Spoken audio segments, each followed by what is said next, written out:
Bismillahirrahmanirrahim. Assalamualaikum warahmatullahi wabarakatuh. Salam sejahtera tuan-tuan dan puan-puan. Terima kasih Tuan Pengerusi yang saya hormati, FLYSIDB yang berbahagia, Datuk Osman Jaki, tuan-tuan dan puan-puan. Saya pada pagi ini saya akan mentangkan kertas kerja yang diminta untuk saya bentang, iaitu cabaran pelaksanaan IBS dalam pelajaran kerajaan. Dan saya diberi masa selama setengah jam untuk menyampaikan kertas kerja ini. Jadi saya kira saya akan berhenti pada pukul 12.10. Tapi sebelum saya naik ke pentas ini, saya telah mendengar soalan kepada JKR. Ada dua soalan.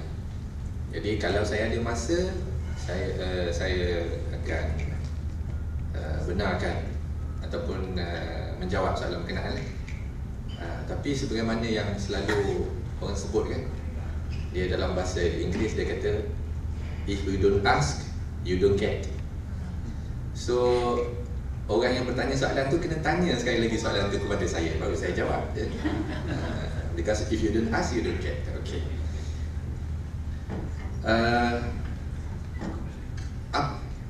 Saya akan mengambil masa setengah jam, dan ini adalah apa yang saya nak bentangkan kepada tuan-tuan dan puan-puan pada pagi ini. Saya akan berikan sedikit latar belakang what it is all about. Kenapa kita ni orang kata tu riuh rendah berkenaan dengan pelaksanaan IBS. Dan saya nak fokuskan kepada tajuk yang diberikan pada pagi ini, iaitu cabaran. Cuma saya tambah sedikit. Kalau kita ni dapat cabaran, nanti macam mana kita nak jalan, nak maju ke depan? Dia mesti ada dorongan. Cabaran itu satu benda, satu perkara yang menghalang kita daripada ke depan. Kita dicabar, tapi kita mesti ada dorongan. Di mana orang selalu sebut, you can take a bitter medicine, but that medicine must give some hopes that you are going to recover. Kalau kita ambil medicine yang pahit saja all the time, saya rasa tak lama lepas tu kita tak nak ambil lagi medicine tu, kecuali medicine tu menunjukkan kesan. Dia mesti berkesan. Kemudian selepas itu saya akan merumuskan tentang apa yang saya sebutkan pada pagi ini. So kita mungkin nak bertanya, apa dia fungsi Kamaluddin yang datang kat sini, datang dari jauh ni, dan terpaksa dalam belanja yang agak besar untuk sampai ke Kota Kinabalu. Apa dia fungsi? Saya nak sebutkan di sini bahawa dia ada dua benda yang kita, apabila kita nak laksanakan sesuatu, kita kena tengok. Yang pertama, dia kata there must be a supply. Yang kedua, there must be a demand. Kalau kita ada supply, kita tak ada demand, then that project is not going to work. Kalau kita ada demand, tak ada supply, that project is not going to work. Jadi sebelah pagi ini, kita mendengar tentang supply, that we need to produce certain component in a certain way so that it will give us benefit. Tetapi di mana demandnya?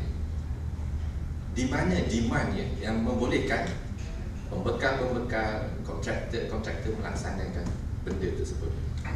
Jadi saya nak sebutkan demandnya pada pagi ini, dari sektor kerajaan. Kalau kita tengok, baru-baru ni kita telah dimaklumkan bahawa rancangan Malaysia ke-11 akan dilaksanakan. Saya kalau ada pointer ni, dia lagi seronok, tapi tak apalah, ada pointer saya akan tunjuk macam ni je lah. Iaitu dalam tahun 2016 ke 2020 kita akan laksanakan rancangan Malaysia ke-11. Dan dalam rancangan Malaysia ke-11 ni dia ada 6 trust. Kalau kita tengok tu 6 strategic trust. Saya nak bawa tuan-tuan dan puan-puan ni pada yang last kali tu, yang sini, iaitu re-engineering economic growth for greater prosperity. Tak apa. Saya okey, tak apa. Saya pun ada satu benda ni, tapi tak bawa ke KK. Saya nak tunjukkan yang re-engineering. Dia re-engineering economic growth for greater prosperity.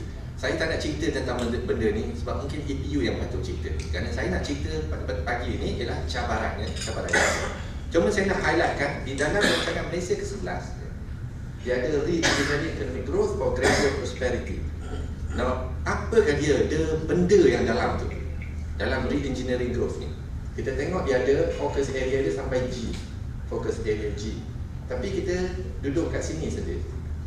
Focus area D, transforming construction. So di bawah rancangan Malaysia ke-11 dia ada 6 trust. Satu trust tu berkenaan dengan re-engineering economy. Dalam tu ada 6 focus area. One of the focus area tu transforming construction. Kalau kita tengok di bawah transforming construction ni, di dua strategi dia, driving productivity, maka kita boleh tengok kat sini. A number of initiatives will be introduced to drive productivity, including expediting the adoption of the IBS by the industry through bla bla bla bla bla bla bla sampai akhir. So apa yang saya nak sebutkan bahawa dalam 5 tahun yang akan datang ni, one of the strategic thrust of the rancangan Malaysia ke-11 11 Malaysia Plan is to drive productivity by expediting the adoption of IBS. So maknanya at least for the next 5 years, this will be one of the thrust. And I'm talking about the demand. There will be demand from at least from the government side to implement project using the IBS approach. At least for the next 5 years. Because dalam rancangan Malaysia ke-11 ni, di bawah trust dia yang ni, to improve productivity, that will be the approach. Jadi saya tak naklah kata bahawa tuan-tuan dan puan yang ada dalam bilik ni patut going to IBS. Tapi saya nak sebut, that will be the approach undertaken by the government. Okay. So apa sebenarnya IBS ni? Saya tak kurang berminat bagi yang complicated. Saya just nak bagi very simple saja. Kalau kita tengok cara konvensional, kita ada consultant, saya letakkan CKR lah, CKR atau consultant. Dia buat dia punya lukisan, dia bagi pada kontraktor banner benda tu. And then kalau ada apa-apa problem, dia tanya balik consultant macam mana nak buat. That's basically apa yang kita buat secara konvensional. Tapi sekarang ni kita IBS ni kita nak tambah satu lagi player, kita panggil pembekal. Dan pembekal ni kita dengar tadi ada kontraktor yang bertukar daripada kontraktor dia jadi pembekal. Tapi itu satu perkara yang baik. Tetapi yang saya nak sebutkan di sini ialah tidak semestinya kontraktor ni bertukar menjadi pembekal. Tidak semestinya. Kerana kalau kita ada 50,000 kontraktor, kita nak ada 50,000 pembekal, problem kita. Sebab tak cukup tanah nak buat kilang. Nak kita ada 50,000 kilang pula untuk just nak bekal ni.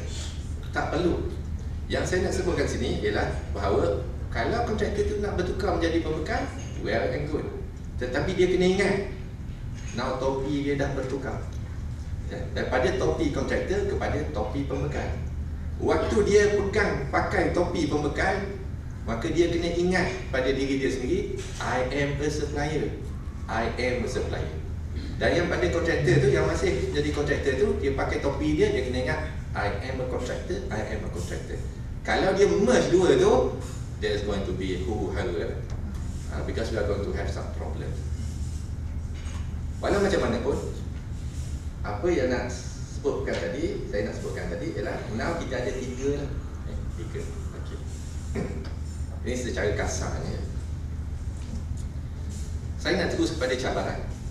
Dan saya nak bagikan the slide ni, saya tunjukkan di sini sumber bahagian pembangunan KDN. KDN maknanya Kementerian Dalam Negeri. Sumber saya dapatkan sumber ni daripada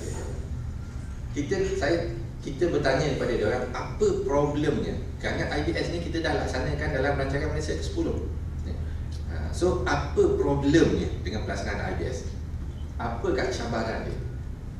Dia sebut ini dia problem dengan pembekal, tidak berupaya menyediakan IBS. Kalau tempoh yang singkat disebabkan oleh komitmen projek lain. Dengan lain perkataan, apa yang dia katanya ialah the demand exceed the supply. Terlalu banyak sangat kerja nak dibuat sehingga tak terbuat, tak boleh dibuat. Ini menyebabkan projek delay. Dan dia sebut nama projek tu. Kita tak payah copy lah nama projek dia. Ini contoh, dia sebut contoh projek.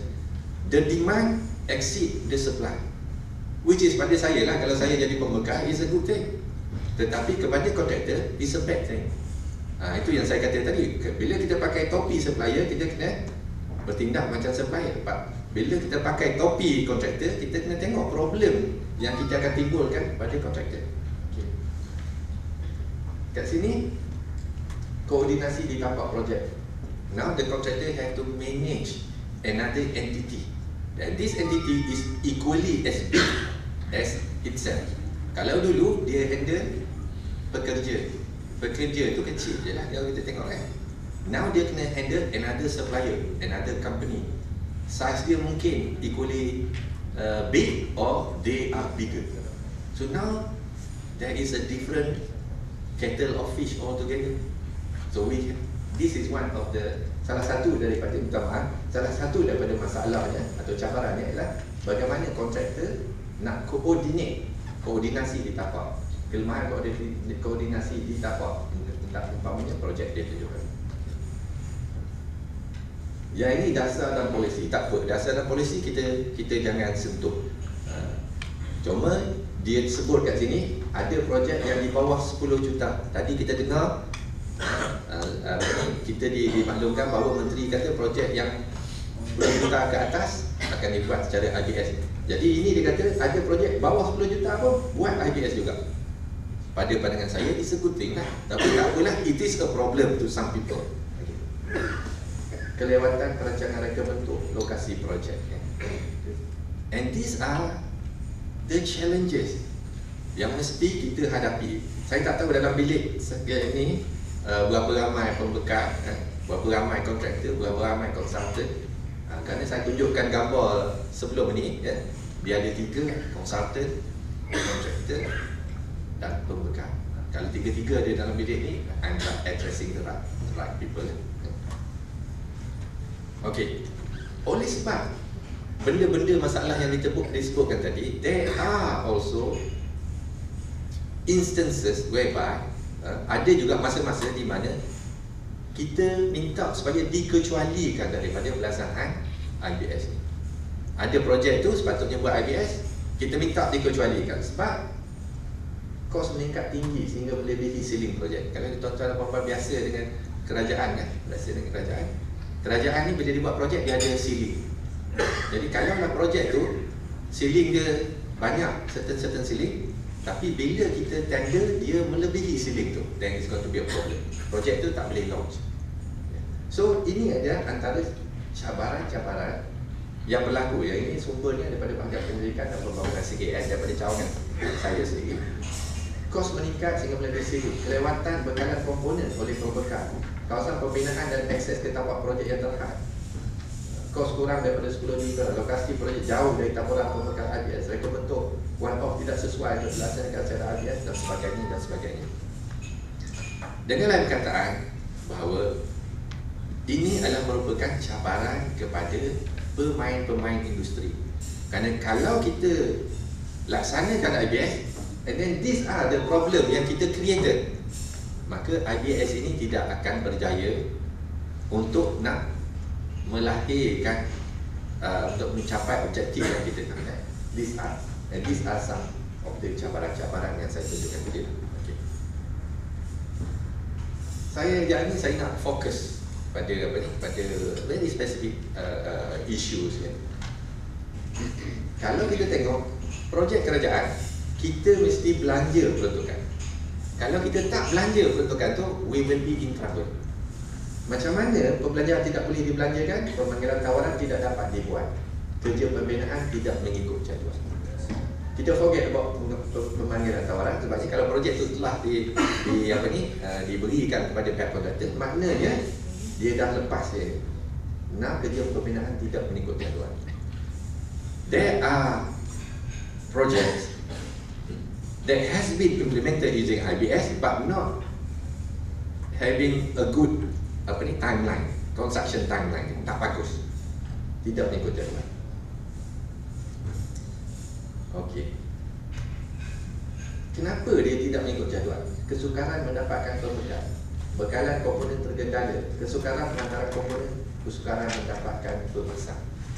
The reason kenapa saya tunjukkan kat sini ialah kerana saya nak tunjukkan bahawa apabila kita bercakap tentang pembinaan secara IBS, kita dapati that is a big opportunity kat sini.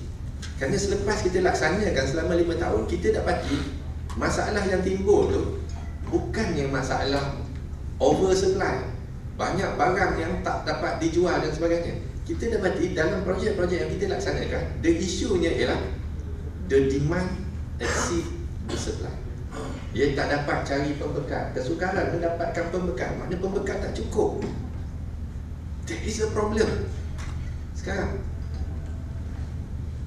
bekalan komponen terkendala, dah dapat pembekal, dia tak dapat nak supply sebab banyak sangat dapat projek. One of the supplier yang kita handle, salah satu supplier kita handle, dia dapat 8 projek dalam satu masa.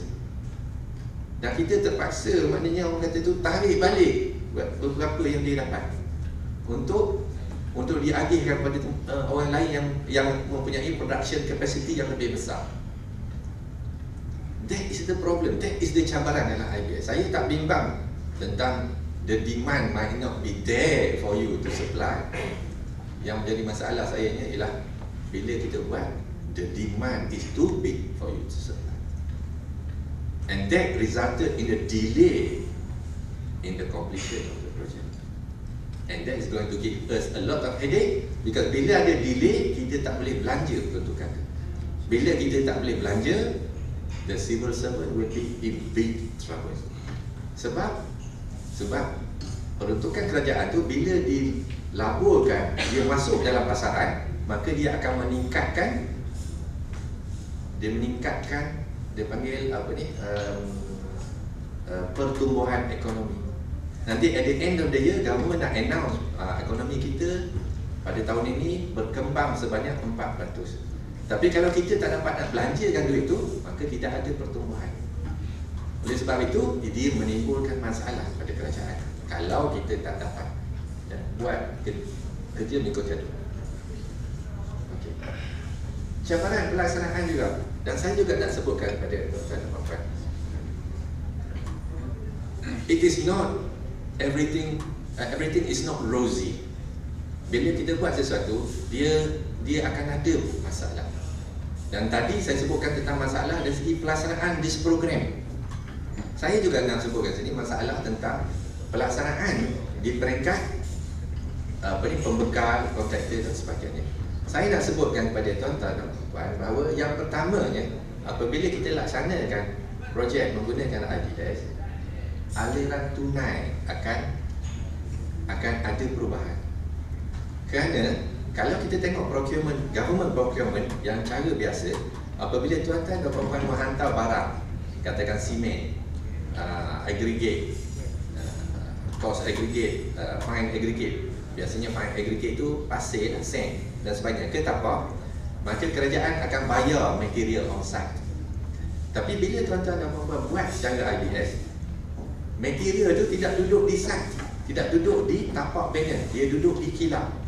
Oleh sebab itu kerajaan tak bayar produk yang ada di kilang. Bila dia tak bayar, maka akan berlaku masalah di aliran tunai, tuan-tuan. So you need to have a bigger cash flow, Okay.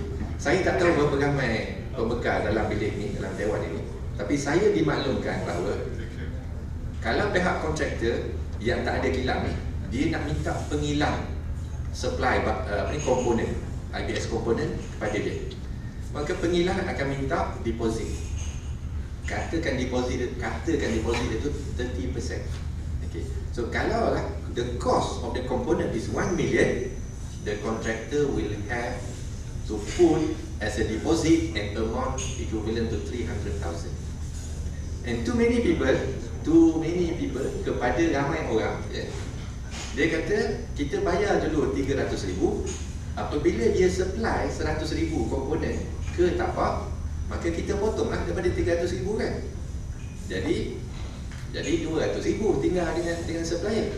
Tapi kalau tuan-tuan dan puan tengok macam mana supplier punya deposit ni, it doesn't work that way. Because to a supplier, deposit tu macam deposit elektrik. Saya tak tahu di Sabah macam mana. Kalau di rumah saya, deposit elektrik tu saya kena bayar 300. Bulan tu saya pakai 150, saya kena bayar 150 lagi. Bukannya saya tolak yang 300 tu 150. So maknanya you must have a bigger cash flow. Because the amount 300,000 tu yang dah lock dekat dengan supplier, dia kata itu deposit. Now I supply you 100,000, you must pay 100,000. So your cash flow are now getting bigger. That is one of the cabaran. Number 2, pengurusan kontrak pembekal. Now you have to manage the pembekal. You have to beritahu dia, you have to inform them, you have to make sure that they supply on time. Tak boleh lagi kita duduk, kita order, kita duduk dan kita kata, oh supplier tak andal. Because now you have to manage them. Itu yang saya sebut tadi tu, some of the supplier are equally as big as you are.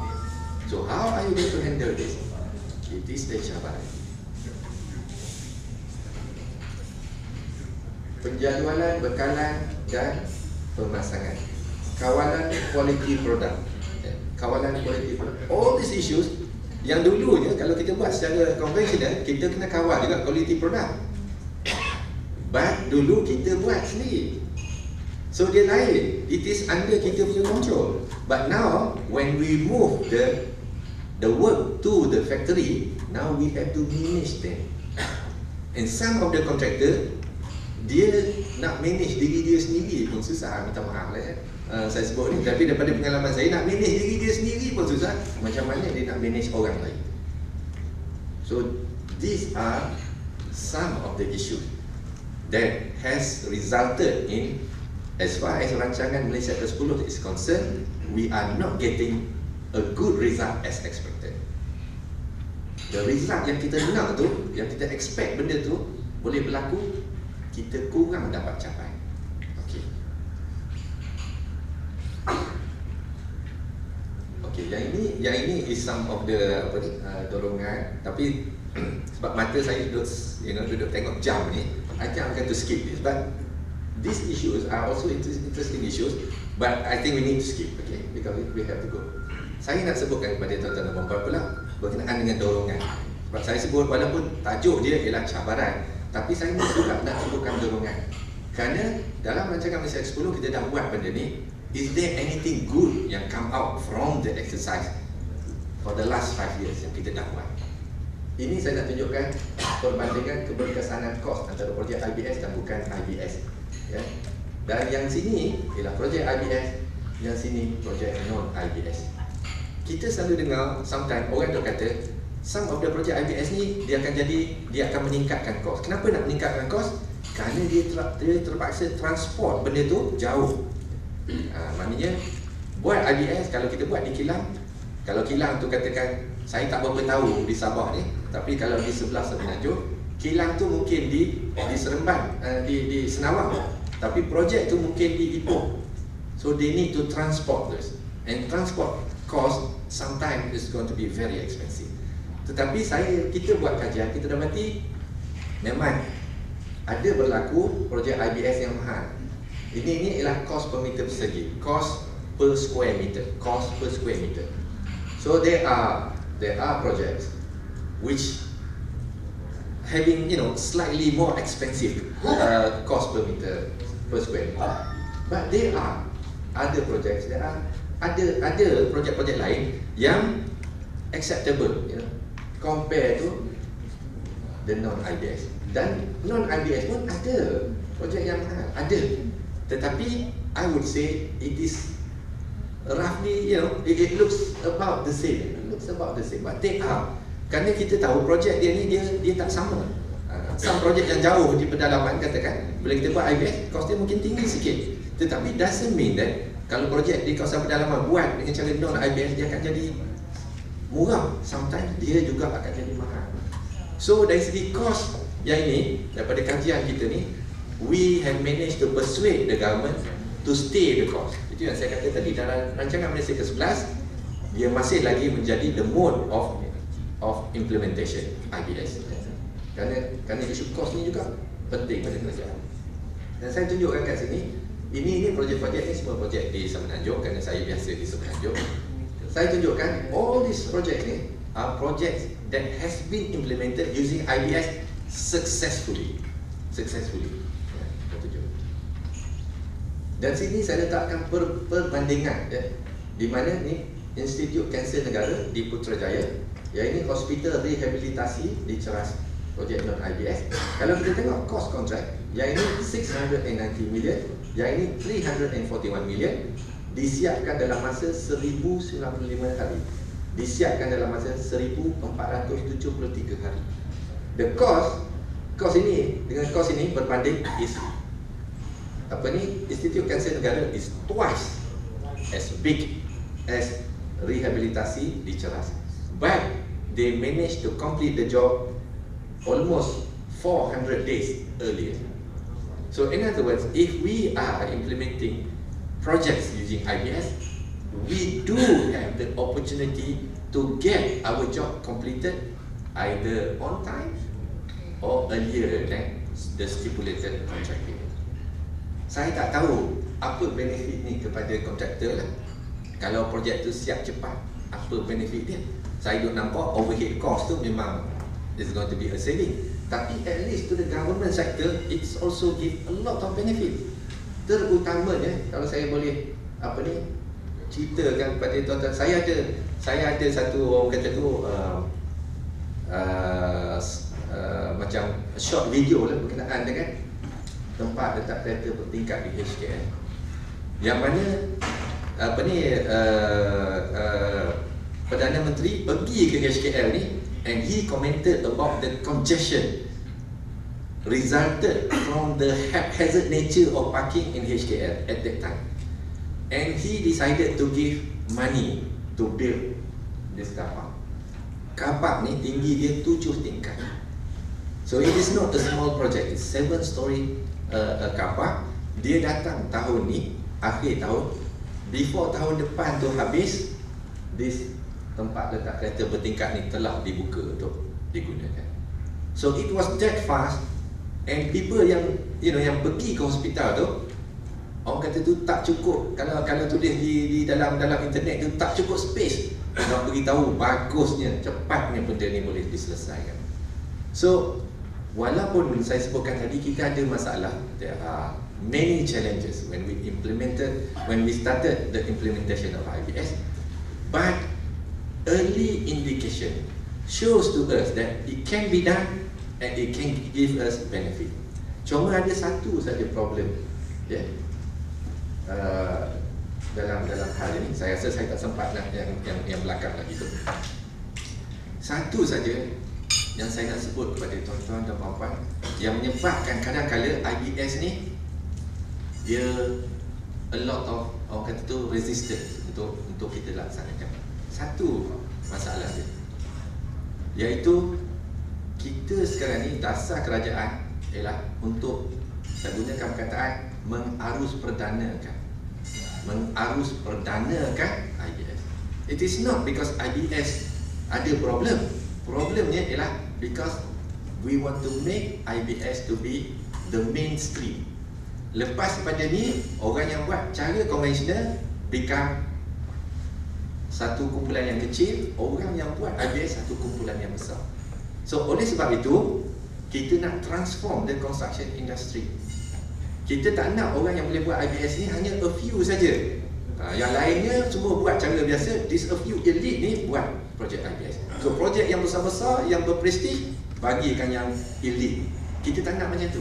Kita nak mengarus perdanakan. Oleh sebab kita nak mengarus perdanakan, kita ada banyak masalah. Sebab some of the existing players, they are not well versed dengan IBS.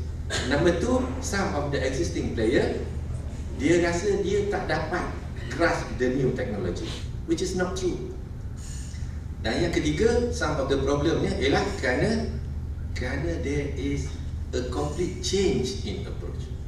Now, dulu kita mungkin the overall in charge, kita boleh buat apa kita suka. Bila kita buat IBS, we have to cooperate. Dan saya nak sebut kepada tuan-tuan dan puan-puan, saya tak tahu di Sabah macam mana, tapi kalau di sebelah Semenanjung, nak cooperate tu memang susah. Kalau kita buat satu benda, kita buat seorang je, boleh siap. Tapi kalau kita nak bekerjasama antara kita buat satu benda senang pun kadang-kadang jadi susah. So that is the challenge. If we can cooperate among us, the supplier, the contractor, the consultant, boleh cooperate and work together, we can get the benefit. Tapi kalau kita masih lagi macam dulu, kita kata, kalau ada contracting, saya contractor, I'm the king, you just follow what I say, we are going to be in big trouble. Because dalam tu nanti dia ada the consultant who has the input, dia ada juga the supplier who have the input, and the contractor, and we need to work together to get the benefit of IBS. Kalau kita tak work together among the people dalam this industry, then kita tak akan dapat the benefit of IBS. Saya tak nak cerita kenapa kita perlu go to IBS, kerana benda tu mungkin telah di-cover oleh orang depan-depan, penceramah depan saya, sebelum saya. Tetapi apa yang nak sebutkan, seperti saya just nak pinjamlah kataan yang Encik Azhar sebut tadi, kenapa kita perlu buat IBS? Because IBS is the way of the future. Kalau kita tak embrace IBS, in the future nanti kita akan tengok bahawa we will no longer be relevant. That's why we need to change. But at this point in time, the government initiative is to allow us the transition to change. Kerana the benefit yang dibawa oleh IBS ni nanti, we need to have that transition. But to get the success of this, we have to cooperate, we have to work together, and we have to embrace this system. Despite of all the cabaran-cabaran tu, kerana even with the cabaran, kita boleh nampak some of the benefits of IBS has already been realised under the rancangan Malaysia tersebut. So saya rasa setakat itu saja yang saya nak sebutkan pada hari ini. Ada soalan boleh tanya. Saya ni pun yang sebenarnya dah 3 minit over the time yang allocated to me. So saya nak ucapkan ribuan terima kasih kepada tuan-tuan dan puan-puan yang mendengar perbentangan saya pada pagi ini, dan saya akhiri dengan Assalamualaikum warahmatullahi wabarakatuh. Salam sejahtera. Tuan-tuan ada soalan? Doktor, nama saya Amir Hisham Ismail daripada ICM Sabah Branch. Jadi berbanding pada saran saya pertama tadi itu, lebih pada dua perkara yang kami rasa cabaran yang kami hadapi lah. Pertama dari segi liability, karena bila masa IPS ini akan dilaksanakan, kebanyakan daripada mereka bentuk ini akan datang daripada provider system misalnya, dan akan sediakan mereka bentuk tertentu yang mana kami akan endorse sebagai professional engineer. Jadi sama ada satu liability tersebut terletak di bahu kami sebagai consulting engineer. Kemudian kedua, dari segi fee, yuran profesional tersebut, adakah ini akan menjejaskan dari segi yuran? Karena terdapat perkongsian, nanti katakan perkongsian tugas dari segi penyediaan drawing tersebut.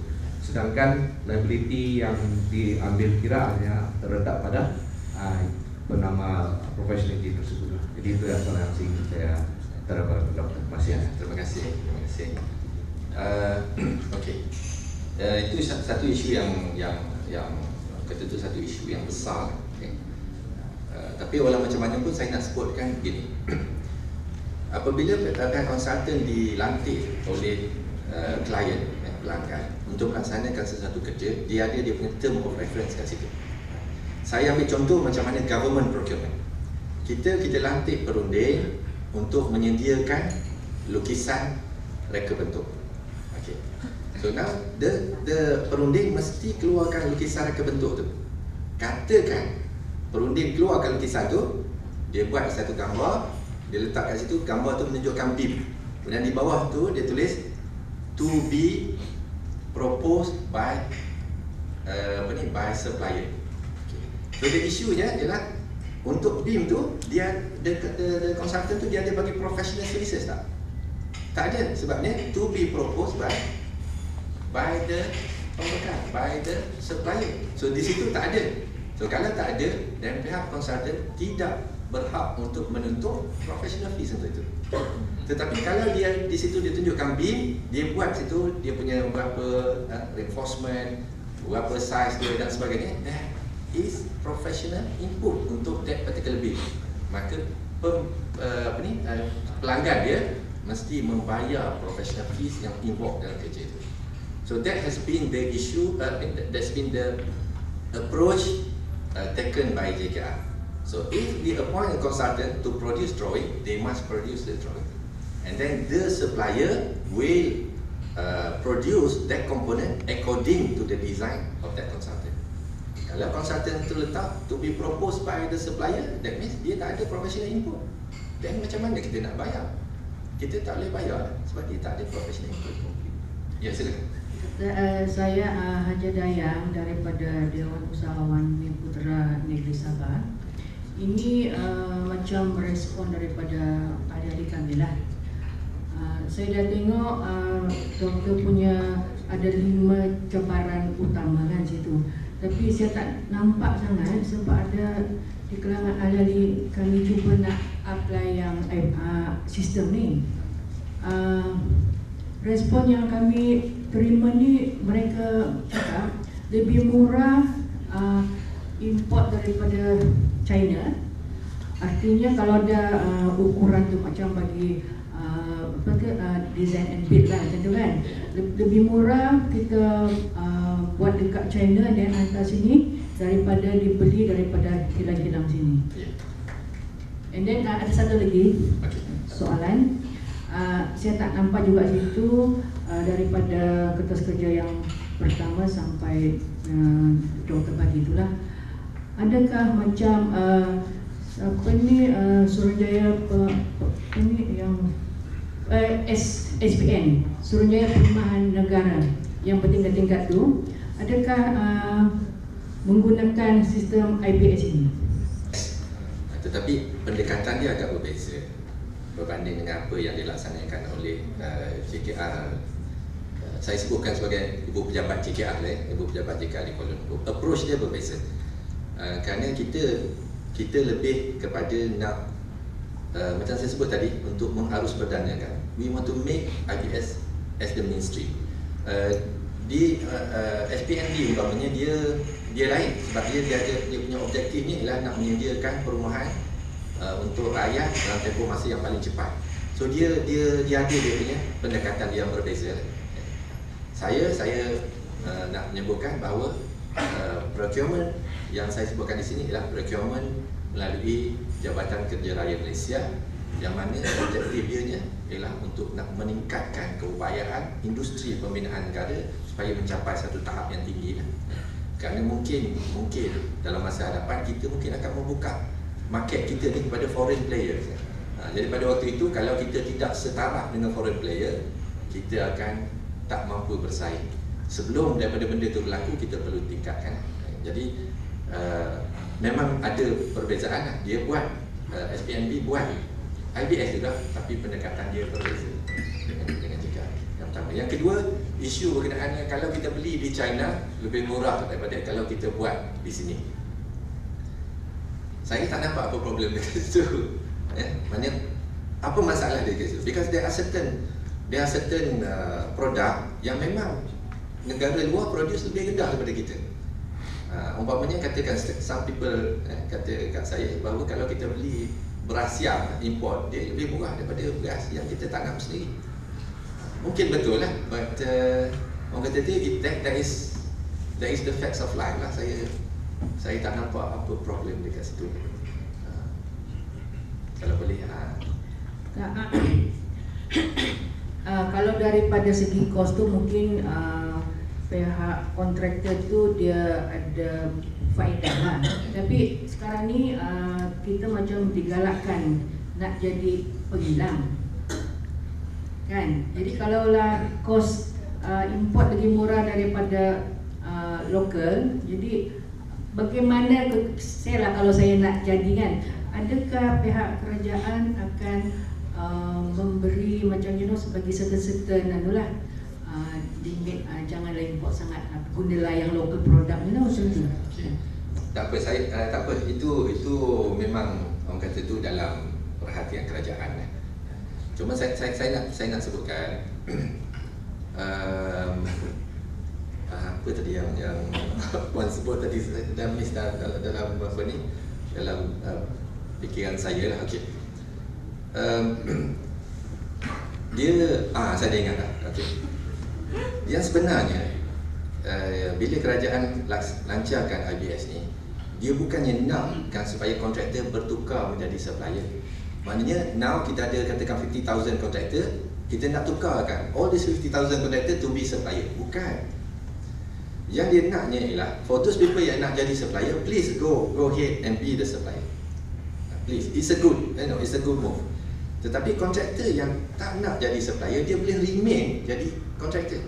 Tetapi dia kena bertukar macam saya sebutkan tadi.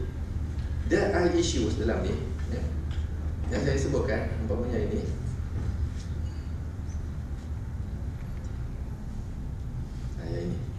Ini cabaran kepada kontraktor ni yang sebenarnya saya sebutkan, cabaran kepada kontraktor, benda-benda ni. Maknanya the kontraktor tu dia tak boleh buat cara dulu bila dia buat dia buat projek. Now dia kena ingat bahawa dulu dia buat benda tu, now dia beli benda tu. Dia beli. So bila dia beli, macam kita order, kalau tuan-tuan dan puan-puan maknanya pernah order lift umpamanya. Kita tak buat lift tu mungkin dibuat di luar negeri, kita order je. So bila kita order, there are many issues. First, kita kena negotiate dengan supplier kita delivery time. And then yang kedua, kita kena negotiate bagaimana dia punya procurement tu, pembayaran. There are so many things that need to be coordinated. So saya sebutkan tadi, pihak klien bila dia tengok benda ni, dia kata pihak kontraktor tak boleh nak coordinatekan with all the many suppliers yang involved dalam kerja. That is the problem. Jadi maknanya kalau pihak kontraktor sekarang ni boleh buat benda ni, that will be good enough. Because bila benda ni, projek tu berjalan, maka dia boleh melaksanakan dengan baik. Maknanya dia tak perlu jadi dia tak perlu jadi supplier, but dia kena jadi kontraktor IBS. Kontraktor IBS. Dan saya nak just to sebut sajalah, sewaktu IBS ni dilaksanakan awal rancangan Malaysia 10. Ini mungkin Cik Idrus nanti dia marah kat saya, tapi tak apalah, saya duduk jauh-jauh daripada dia. CIDB kerja dia license the contractor. So sekarang ni kontraktor yang dilicensekan di bawah CIDB ialah kontraktor konvensional. So dia kata bila kita nak laksanakan IBS ni, why not kita have another kepala kontraktor IBS. Itu idea daripada CIDB. Saya waktu tu mewakili JKR, saya kata no, please jangan. Why not kita just silent saja. So kontraktor yang sudah berdaftar dengan CIDB dibenarkan untuk buat projek-projek IBS. Dibenarkan. Tak payah buat new kepala, new heading ataupun sub heading. Tak payah. Kita just transfer direct saja. So kebetulannya my argument was accepted. So sehingga sekarang dia tidak ada. Jadi bila buat dia punya procurement tender, dia tidak ada kata hanya kontraktor yang berdaftar di bawah kepala IBS dia boleh masuk tender. Tak ada. Semua orang boleh masuk. Okey. Now, apa yang saya nak sebutnya, sepanjang perjalanan rancangan Malaysia ke-10, kita menerima banyak masalah. Apa dia masalah dia? Masalah dia kerana kontraktor konvensional ni dia masih lagi buat kerja secara konvensional, menyebabkan kita tak dapat hasil dia tu. Saya bagi satu contoh. This is contoh yang saya boleh sebut. Saya kata bila kita buat secara konvensional, maka kita tidak boleh pasang tiang di tingkat 2 sebelum tiang di tingkat 1 siap. Betul tak? Tingkat 1 mesti siap dulu 28 hari dah keras, barulah yang tingkat 2 boleh duduk atas tu. Tapi bila kita buat secara IBS, kita boleh buat sampai ke roof beam. Sampai ke roof beam sebelum kita punya tapak tu siap untuk dipiling. Piling belum buat lagi, kita dah boleh siap dah roof beam. Kita boleh buat kalau kita buat IBS. So maknanya kita boleh work in parallel. Kita boleh jadikan kerja tu dalam satu masa. Okey. Nanti masalah dia ialah kalau kita buat macam tu, kita akan dapat pendekkan construction period. Tapi kontraktor kita, dia tak nak kas lagi kolom tingkat 1 sehinggalah dia punya parket siap. So jadi kerja dia buat tu masih lagi cara konvensional. So bila projek tu Akhirnya projek itu disiapkan cara konvensional, masih lagi mengambil masa yang lama. Kerana pihak kontraktor masih menggunakan cara konvensional untuk buat projek IBS. So kita tak dapat the benefit. So itu yang saya nak sebut. Because hari ni saya cerita pasal cabaran saja, saya sebut saja tentang cabaran. Tapi kalau kita nak mendalami, pihak kontraktor nak mendalami apa dia problem-problem yang timbul dalam rancangan Malaysia 10, I can have a separate session. I can tell you what we did wrong hingga menyebabkan some of the objective itu tidak dapat dicapai. We have to relook at this. So itu yang saya nak sebutkan supaya jangan rasa every contractor now have to turn into precast. Tidak. But even the contractor yang nak jadi contractor, maintain as a contracting, dia mesti bertukar. Apabila kita bertukar kepada IBS, then we can get the benefit. Okay. Ada apa-apa lagi? Actually ada satu question tadi tu, pasal kontraktor IBS tu sama ada kontraktor capai 70 dan sebagainya. Tak apalah, tak ada soalan pun, saya jawab juga sebelum saya turun ni. Yang sebenarnya kontraktor, you don't have to worry about IBS. Whether project tu IBS ke tidak, you don't have to worry. Because yang itu tu must be decided at the onset of the project. Project tu awal-awal lagi, sebelum drawing tu disiapkan, the client must decide whether project tu nak IBS atau tidak. So kalau dia IBS, the drawing yang keluar tu akan keluar secara IBS, then the contractor just follow saja. So the contractor just ikut saja apa yang diberikan dalam kontrak. So there is no problem dari segi benda yang macam tu. You don't have to do anything. But when you get IBS project, then there are certain operation that you need to change.